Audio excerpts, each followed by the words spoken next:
James Clear's Atomic Habits, an easy and proven way to build good habits and break bad ones, fundamentally redefines our understanding of personal improvement, asserting that significant, lasting change arises not from monumental, life-altering decisions or sudden bursts of motivation, but from the cumulative impact of countless small, seemingly insignificant daily actions, which he terms atomic habits.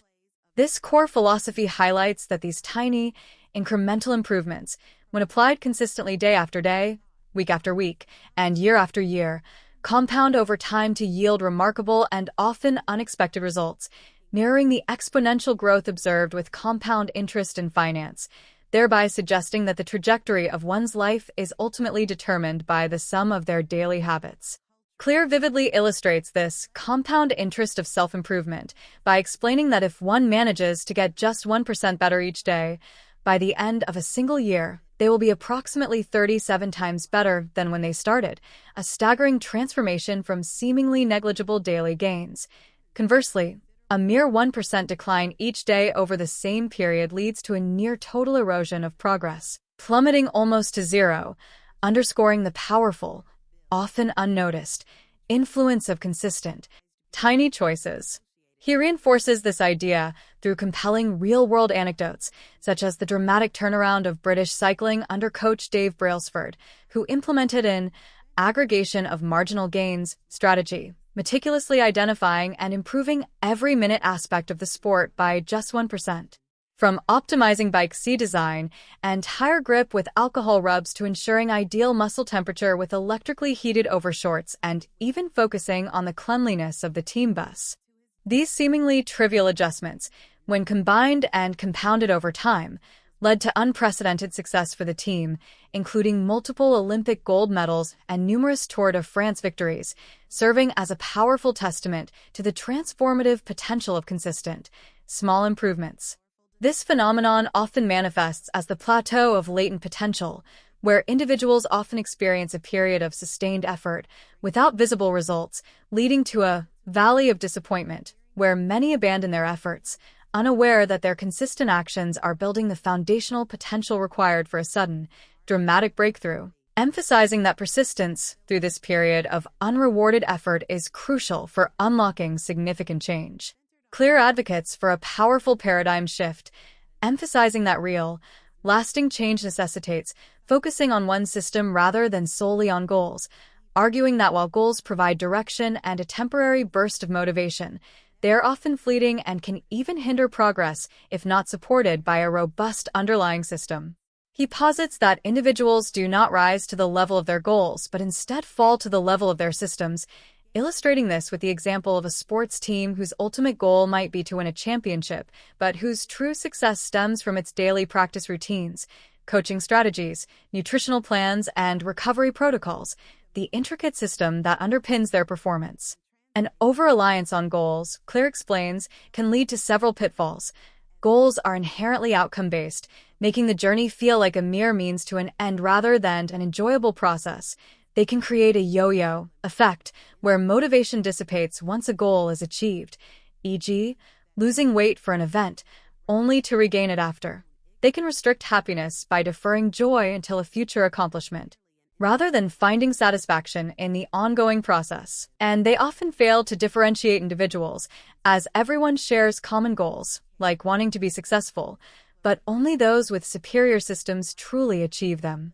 Therefore, Clear champions goal-less thinking in the long term, which encourages a continuous cycle of endless refinement and improvement of these foundational systems, leading to more sustainable, enjoyable, and ultimately more satisfying progress, as the desired outcomes become a natural and inevitable byproduct of a well-functioning system. Clear introduces the profound insight that the most effective and lasting behavior change occurs when one shifts their identity, moving beyond superficial outcome-based changes, what you get, such as losing weight or writing a book, or process-based changes, what you do, such as going to the gym or writing daily, to deeply ingrained identity-based changes, what you believe about yourself, such as, I am a healthy person or I am a writer. He explains that current behaviors are merely reflections of one's perceived identity, whether conscious or unconscious, and to truly change, one must begin believing new things about themselves and actively vote for this new identity with each small action. Every time you make your bed, you cast a vote for being an organized person. Every time you write a page, you cast a vote for being a writer. The more votes you accumulate for a new identity, the stronger and more ingrained that identity becomes, making the corresponding habits feel increasingly natural, effortless, and intrinsically motivated as they become an extension of one's self-concept.